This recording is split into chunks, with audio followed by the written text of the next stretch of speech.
This is JJ. She's 22 and she's from Yangon.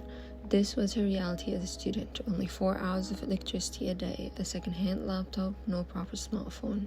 But still, she kept going every single day.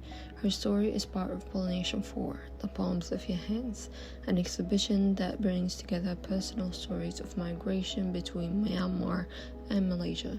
It's filled with everyday objects, videos, memories, not just to be seen but felt. JJ's section wasn't attention-grabbing. It didn't have a fridge filled with strange props or videos. It wasn't arranged in some bold, creative way, but it stuck with us. Because if we're honest, she didn't need to explain much. She let the objects do the talking. A stack of pay envelopes, worn-out chargers, an old notebook, a cracked laptop, a basic phone passed down but from her grandma. At first glance, they looked like nothing, but when you really look, they told you everything. In media anthropology, we talk about cultural flows, and one part of that is called ethnoscape.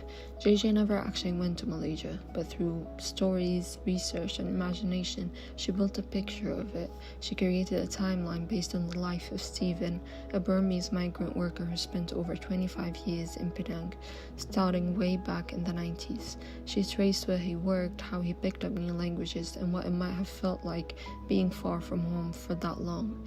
Even though they've never met, she pulled his story together, like carefully rebuilding a memory that wasn't hers. That's the heart of storytelling and empathy.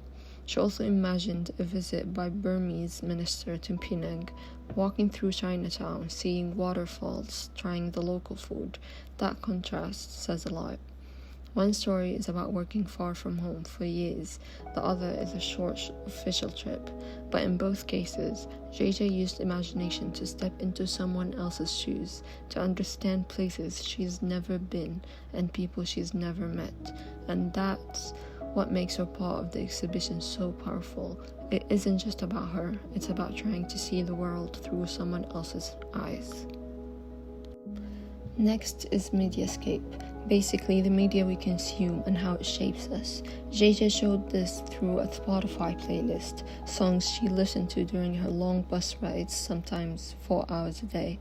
But instead of keeping it digital, she turned the playlist into printed flip cards. You could actually hold them, you could actually flip through them and touch them, and it makes you think, why this song? But sometimes a song isn't just a song, it's a memory, a moment. Maybe one played during a rough week, another helped her feel a bit less alone. These small things, songs, photos, and even objects carry more than we think, and that's what semiotic theory is all about, how we give meaning to things based on what they remind us of or how they made us feel. JJ didn't break that down into words, she just showed it, and somehow that made it easier to connect with. And here is where it gets even deeper. By turning her playlist into something physical, she was changing how we experienced it. That's Marshall McLuhan. Medium is a message. The way something is shared, not just what it is, can totally shift how we understand it. Instead of scrolling past songs on a screen, we stopped, looked, and thought about them. And she also included books too that were recommended by Deanna, one of the curators. It wasn't just reading, it was her way of asking, who am I and where do I come from? Technoscape is about technology. Usually we think phones, internet, gadgets, but for JJ it was about surviving with almost nothing. She had one small inverter and that was it. She used it to charge her Wi-Fi router, her laptop, just enough to join online classes and hope the power didn't cut out again. One of her laptops was a rushed second-hand buy. Not fast, not pretty, but it worked for a while. It wasn't ideal, but it was what she had and she made it work. That old inverter, those tangled wires, the second-hand laptop, they weren't just tools, they were a part of her message. In a way, they were symbols of everything she had to do just to keep learning. Financescape is all about money, or in JJ's case, it's about constantly figuring out how to make ends meet. She worked 3 different jobs while trying to keep up with her studies. Her first paycheck came in cash, handed to her in an envelope. She used that money to replace her laptop twice. and both times they barely lasted. When her phone broke, she didn't buy a new one. Her grandmother gave her an old school keypad phone just so, they can keep in touch.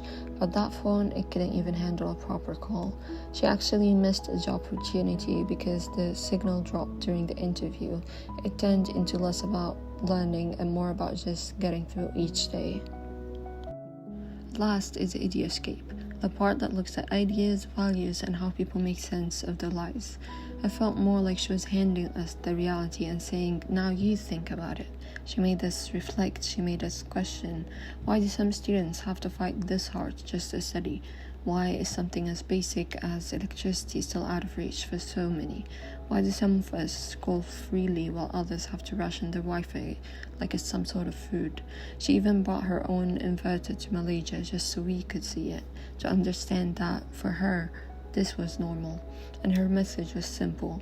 This used to be my normal, and that shouldn't be normal. Media anthropology isn't just about studying media, it's about seeing people through it.